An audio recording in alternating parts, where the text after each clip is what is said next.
All right. I wanted to make a video with this picture right here that you can see above me because I think it does a great job of explaining the thought process behind pricing your home, okay? It says, in a perfect world, the cost would be whatever financial desires you have, right? Which means in a perfect world, you could just sell your home for whatever you want, right? For whatever you're trying to accomplish, okay?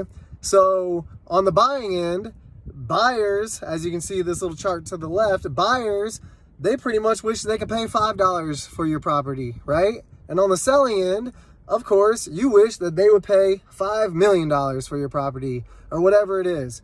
But somewhere in between is the price of the actual property, okay? And it's dictated not by what you're trying to accomplish, because buyers don't care about what you're trying to accomplish. They care about paying the fair price for a property. And that's stuff like age of the property, condition, location, repairs needed. All that stuff goes into the price of the property. Other houses being sold at the current time, supply and demand, all those are factors. What's not a factor is what you want to do with the money. They don't care about that. So I always use an example. What if you go in to a hamburger place and you want to try to buy a hamburger, and the guy tells you it's $157 for a hamburger? And you're like, man, why is this so expensive?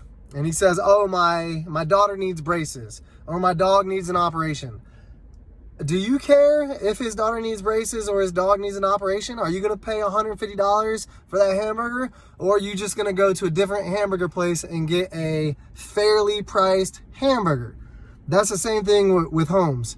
Just because you have certain desires doesn't mean that you can just overprice it and it's going to sell. Most of the time, what happens is the house sits on the market and then they have price improvements, which is a price reduction, and then it looks bad, and then there's been a lot of active days on market, and then people see that and then they wonder what's wrong with the property. Is it overpriced? Is something wrong with it? Did people find something during the inspection? All that stuff goes into play. So I wanted to share this picture because I think it's very important when you're pricing a property. Don't let your personal desires of what you want to do with the money get in the way. You still have to be realistic and price it according to what the market is dictating.